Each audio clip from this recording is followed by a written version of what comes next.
before we get started, as far as the design patterns and how are they helpful in building a scalable system, we'll talk about what these things are. And when I say these things, we are talking about two major aspects here: scalable systems and design patterns. So, what are scalable systems? For example, when I say scalable system, what I mean is any system which has the capability of increasing its capability with the increasing workload that it is offered. For example, if I have got any trip, make my trip or something, they're able to handle a lot of users at the same time. So but initially when they start, maybe the servers didn't have that ability. So later on they build more servers, and with increasing servers and with increasing workloads, they have increased their capability to handle any sort of requests. So all in all, scalable systems are those systems which can expand its capability when there's an increased workload. It is basically the property of a system which we say as scalability, that with the growing amount of requests that is offered to the system, it can add more resources to it and handle the requests. Now, what are design patterns? Design patterns, as you all should be knowing, in terms of software design, there are numerous issues or problems over the years that have occurred that have been analyzed into a set of patterns. So, design patterns are those patterns which help solve those issues in a systematic manner. Those are not very concrete solutions to problems, but they basically, lay out. It's a layout that helps us to develop designs or to develop the systems over them to have a smooth application or application interfacing process. In technical terms, a design patterns is basically a repeatable solution to a commonly occurring problem in software design. A design pattern isn't a finished, as I said, it's just a layout to use. It is not a finished design that can be transformed directly into code. Basically, it's a description or template for how to solve a problem that can be used in many different situations. So now when we know that what design patterns are, how can we actually use these design patterns? And how do they really help, in building systems, or rather in our context, scalable systems? So basically, effective software design requires, considering issues that may not be visible in the first go. There have been instances where people have built applications, or maybe sort of Android applications, mobile based applications, or desktop applications, and when they moved it to a more scalable form, then they have faced issues which highlighted a major drawback in the design itself.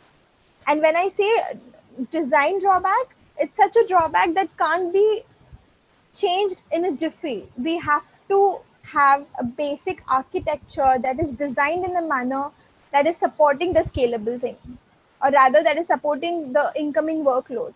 So, design patterns is basically trying to figure out what kind of pattern in a very objectified manner, so that later on, when there is much load or wider audience to view or accept the application, it is much better to segregate the problems and have a very smooth interfacing experience.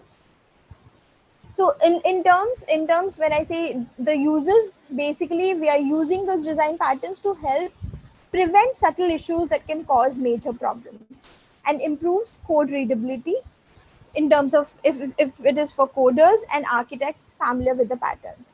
Design patterns also provide general solutions. These techniques help in applying to a broader range of problems, and that is why when they are, since they are applicable to a broader range of problems, they are not providing a concrete solution, but rather a kind of fundamental. And that is the reason they are very important. Once you get that fundamental, that can be applied in various scenarios and helps to solve various issues. Patterns also allowed developers to communicate well using well-known, well-understood names for IT-based interactions. Now, this is also a kind of, you know, it's an advantage for us. When I, for example, if we talk about certain problems that is occurring in 3 or 4 applications, it's easier to talk about them when we have set patterns in terms, if we want to mention what kind of issue that application is facing. We already, if we already know the design pattern that may be the issue, then it is easy to communicate what kind of a problem the application is facing and how we can approach to solve it better. uh, Moving on, please let me know if there's an issue, or as Roshan mentioned, please drop your comments and queries, if any. We can take them later. So, moving on, like what is the current scenario? What is the market having now in terms of design patterns in applications? Then we have, industries, organizations already using a lot of design patterns in their internal applications, or even in the external application that is faced with the user. And how are they using it? There are some well-known design patterns used. For example, the MapReduce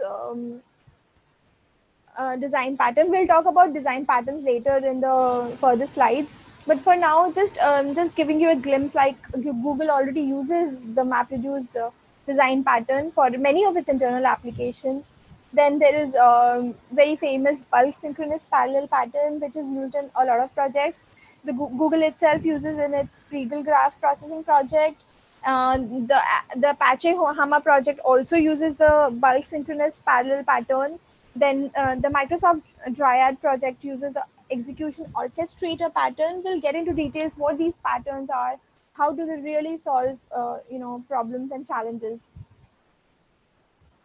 Moving on, we'll talk about now how to a scalable system. So for building a scalable system, we'll first talk about what a scalable architecture looks like. So what are the basic building blocks of scalable architecture?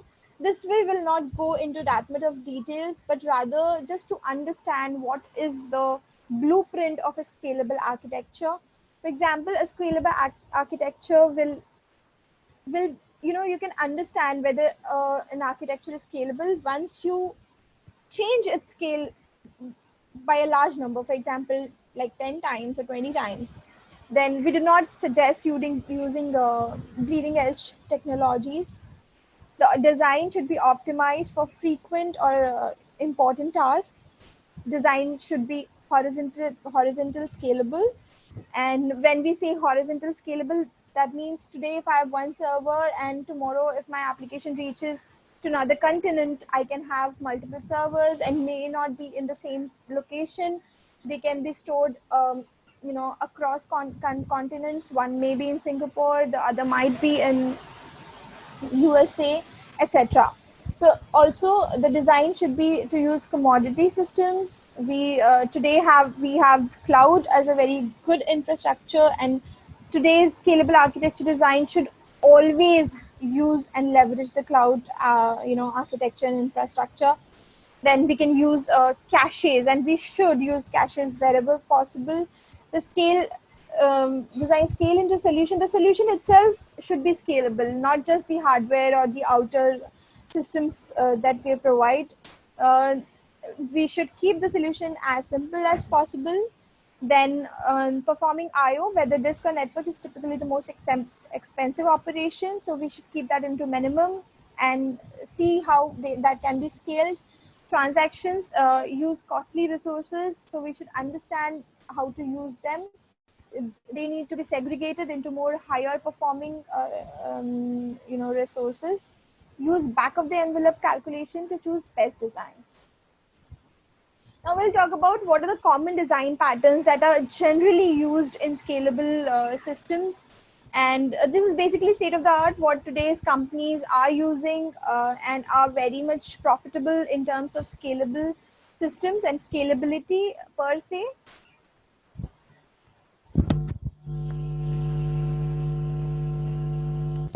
So we have a load balancer, scatter and gather, result cache, shared space, pipe and filter, map reduce, bulk synchronous parallel, execution orchestrator pattern. These all are very, very common patterns that are used in scalable systems. We do not have the time today to dwell into all of these, but I'll still touch upon 2 to 3 or rather 4 patterns into detail and see how they are providing so much ease to today's systems, and helping to build more scalable ones, more enhanced ones, robust ones. Another design patterns are, which are not so very common, but still they are very much useful, like shared nothing architecture, database sharding, master slave database, optimistic concurrency, optimistic locking, eventual consistency, pooling and multiplexing, near real-time synchronization of data, just enough data distribution, use compression before sending data over a network, data archival. Then there's intelligent load distribution, graceful service degradation, autonomy, failure tolerance, collocation, caching, remoting, queuing, batch processing, relaxed data constraint, and there are many more design patterns. These are just to name a few. So we'll get into details into one, couple of design patterns, so that we have a hand on, what exactly are we talking about. So MapReduce design pattern is the first one that I'm going to present. This is one of the most used frameworks and very popular. This is, if you guys about Hadoop normally uses the MapReduce design pattern, and today we're going to talk about how it does that. Or example, how does it help in building a scalable system. So what when I say scalable system, the next thing that automatically synonymous with it is distributed systems. So they're distributed systems are in itself an embodiment of scalability. So when we have distributed systems, there are a lot of issues in terms of communication. How to handle them is one of those. So here MapReduce targets basically distributed file systems. So for example, if a distributed file system or multiple distributed file systems have received an input, now how are we going to handle them and process them? So then what we do here in MapReduce is we the client, or we in itself employ a job scheduler. What does the job scheduler do? Every input system, every input file system in from the distributed system takes the data and maps the whole input data into a set of mappers. So for example, each input received will be mapped into another mapper. Now these mappers are sorted and then processed, and once the processed output has been received, or once it is sorted, it is moved into a second level of processing, which is basically called reducer, wherein a lot of sorting has been done, like patterns or issues or input processes that are of common patterns are bulk or combined into one aspect and moved into one system. So that is how we go into the reducer section, wherein the whole input data, which is mapped into separate chunks, those are processed, sorted, and moved into reducer. Here again, they are processed and moved into the different file system output that is required as we have received. So that is how the MapReduce design pattern works. So basically, to reiterate, it loads the data input into input DFS, basically distributed file system. It will submit the job to the scheduler. The scheduler maps it, reduces it, and then extracts the output to the distributed file system. So as we had talked about, Google uses this pattern in a lot of its internal applications. Then we'll move to bulk synchronous parallel. So what is exactly bulk synchronous parallel pattern? Basically, there's a master and client, and there are a lot of workers that will help solve the problem.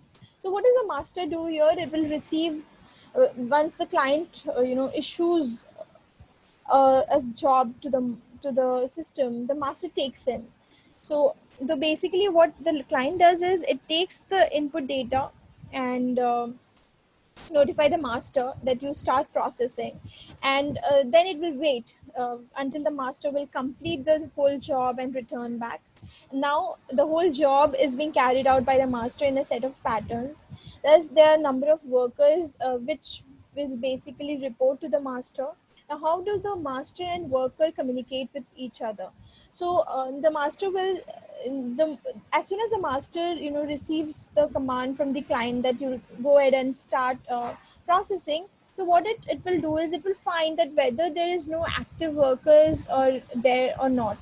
So it will say if it has active workers in its list, it will signal them to start doing the work, update it with the current job, and then it will just keep reiterating until the worker comes to it with the completed job. And how does the worker do it?